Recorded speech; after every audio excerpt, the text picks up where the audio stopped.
Salut, bienvenue dans ce 5e numéro de PN fait le mur. Aujourd'hui, on vous fait rencontrer les membres du collectif Chevalet Noir. À ce jour, sur la scène rouennaise, c'est l'un des groupes les plus actifs. C'est pas compliqué, ils passent leur week-end à coller.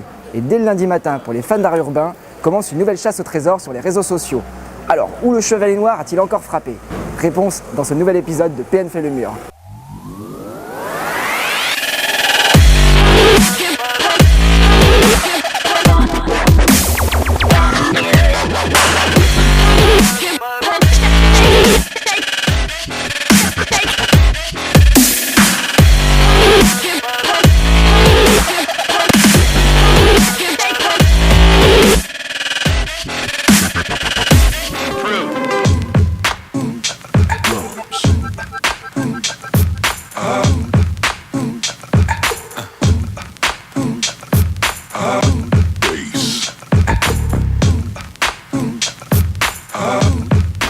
On est au collectif du Chevalet Noir ici, donc c'est l'atelier où on travaille.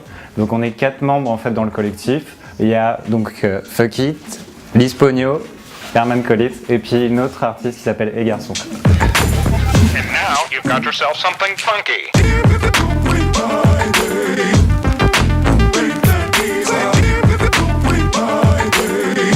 Décris-nous un petit peu ce que tu es en train de réaliser sur la... Alors là je suis en train de préparer un visuel pour la session de collage de demain. Donc là je suis en train de faire un fantôme, un enfant déguisé en fantôme pour Halloween.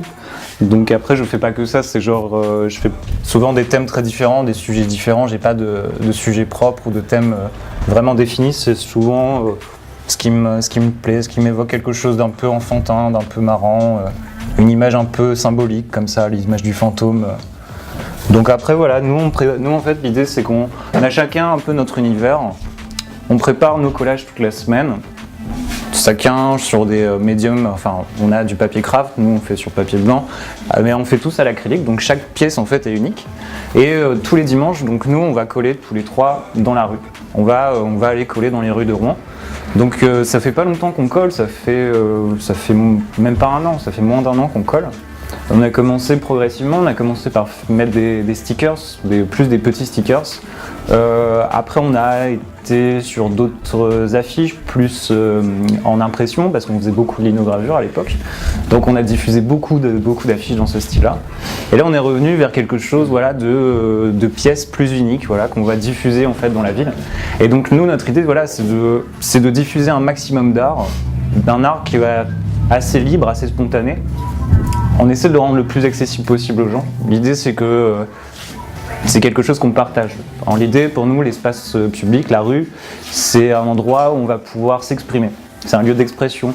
Quand un artiste pose quelque chose dans la rue, pour nous c'est comme s'il parlait, et nous en tant qu'artistes, en tant que collectif, on se doit de répondre. On a cette espèce d'idée qu'on doit communiquer avec les autres, et nous on communique un peu entre nous, on essaie de faire des combinaisons de nos collages, on essaie de faire ce qu'on appelle des mash-ups, et on essaie de jouer aussi avec les autres artistes. Donc on essaie de jouer avec les autres artistes et on essaie aussi de jouer avec les gens qui se promènent dans la rue, qui prennent en photo nos collages, qui vont les prendre d'une certaine façon, qui vont se les réapproprier.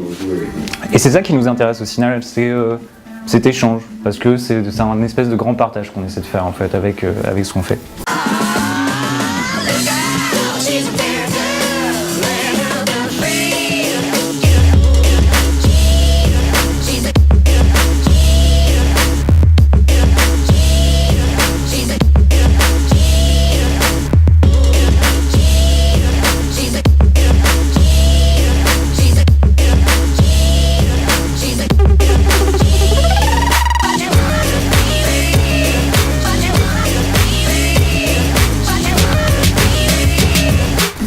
Vous jouez avec les autres artistes, ça se traduit comment?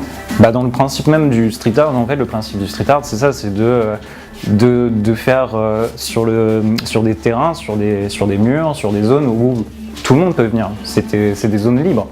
Donc il y a toujours des artistes qui vont prendre tout un mur, mais l'idée c'est aussi de jouer avec ça, c'est de jouer avec une création qui est plus ancienne, de lui donner une nouvelle forme, de lui donner une nouvelle vie, voilà, l'idée c'est ça. Nous on essaie de jouer avec ça, même s'il y a aussi un peu ce respect du travail de chacun, ça veut dire que nous on va pas aller recouvrir le travail de quelqu'un d'autre. Il y a aussi ce respect qu'il y a entre nous en tant qu'artistes. Donc l'idée c'est de jouer aussi sur la matière. C'est aussi ça l'important en fait du street art. C'est le visuel n'est pas si important que ça. Le visuel, c'est le plus important, c'est l'interaction avec le lieu. C'est le collage crée une interaction avec le lieu et c'est ça qui est intéressant dans le street art. Et c'est pour ça que nous on a une sorte de production très intense et qu'on a l'impression souvent qu'on bombarde la ville de plein de collages. Parce que nous l'idée c'est pas le visuel, c'est la démarche qui est importante. C'est la démarche de se réapproprier la rue, de diffuser un maximum et voilà que les gens puissent en fait rentrer un peu dans notre monde et voir ça comme une sorte de chasse au trésor, essayer de les retrouver et puis voilà, c'est ça, c'est un rapport avec les gens tout simplement. Comment on y va? Bah voilà, très bien, très bon travail. Bravo team job. Non, ça va, c'est... Non mais c'est ce qu'on disait la dernière fois, on l'avait pas fait assez. Moi je préfère quand ils sont dispersés. Mais bon, c'est bien aussi de se dire, bah ici, bah voilà, c'est que nous. Parce qu'il y en a pas mal, tu vois, il y en a 1, 2, 3, 1, 2, 3, 4, 5, 6, 7, 8, 9, 10, 11, 12, 13, 14, 15, 16, 17, 18. Peut-être on a quand même 18.